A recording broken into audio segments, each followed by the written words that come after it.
Hi, my name is Braack and welcome to another video. At Grafana Labs we use Tanka to manage our Kubernetes infrastructure deployments. Kubernetes uses the YAML format to express these deployments with specifications for things like containers, volumes and networking. However, YAML is designed for representing fairly simple data structures, not for complex Kubernetes deployments. The result is a huge amount of repetition and boilerplate code in tons of YAML files. This makes it very hard to see the forest for the trees. Several open source projects aim to make working with YAML a bit less painful. They typically use templating to generate all that YAML code for you. Helm is one of the most popular projects, and it's a great tool for when you're just starting out with Kubernetes. But at Grafana Labs we quickly ran into its limitations. Heavily inspired by a project called Jsonnet, we've created Tanka. It uses the Jsonnet data template language to generate all the required YAML. Check out the blog post by Braack to read all about the limitations of Helm and how Tanka solves them. You can find the link in the video description below. In today's video, we'll focus on getting Tanka up and running for our first deployment. First, we'll install Tanka. Next, we use Tanka for our first deployment of Prometheus and Grafana. And finally, we're gonna make a small change to our deployment configuration and do a second deployment. Alright, let's install Tanka. We'll download the binary and make it available as an executable. Make sure to download the binary that matches your platform. In this case, I'm on a Mac, so I need the Darwin binary. Let's make the TK file executable.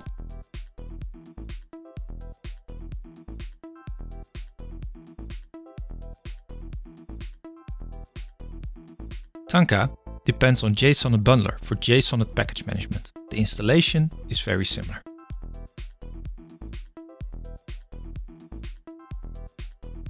Great, we have everything we need to create our first Tanka project. Let's create a directory for our new Tanka project called Tanka tutorial. By running tk init, we get all the files needed to generate a valid Kubernetes deployment. Next, we'll add the deployment configuration for Prometheus and Grafana as a library. This allows us to reuse this configuration across multiple Kubernetes environments, for example, development and production. First, we'll create a config file which contains our library configuration parameters. This file is not required, but for clarity, it's good practice to keep a separate file that defines all the configuration values that we likely want to customize per environment. In this case, we'll make the ports, names and images to be used for Grafana and Prometheus configurable. Next, we'll create a libsonnet file that will generate the deployment and services YAML for both Prometheus and Grafana. A lot of things are happening in this file. First, we import two files. The first file, causal, wraps the Jsonnet Kubernetes library with some shortcuts for additional productivity. The second file contains our configuration values. And this segment creates a few aliases to the Kubernetes objects we need, so we don't need to type the full namespace every time. Here we define the Prometheus deployments and services using our Jsonnet template language.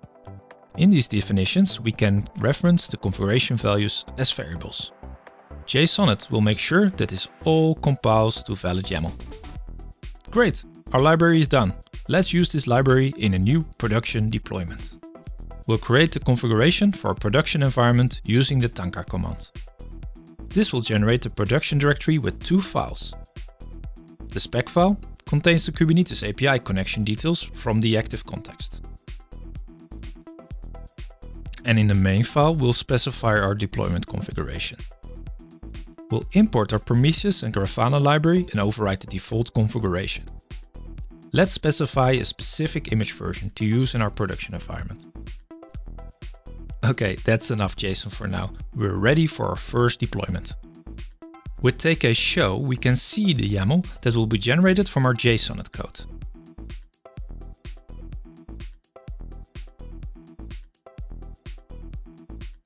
Any syntax errors will be shown and no invalid YAML will be outputted in that case. All resources will be created under our namespace prom Grafana prod. We'll create this namespace with kubecontrol. Using tk apply, we deploy the current configuration to our Kubernetes cluster.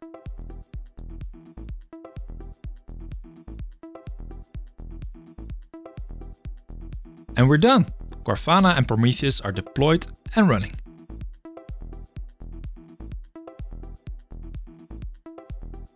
Now let's make a small improvement to our deployment and apply these changes.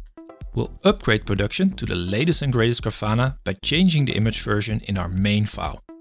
With take_diff, we can see the difference between the deployed configuration and our local changes. Let's deploy this new version. Great, we're now running the newer version of Grafana on our Kubernetes cluster. That's it for today. Hope you got a good first impression how Tanka can help you manage your Kubernetes deployments.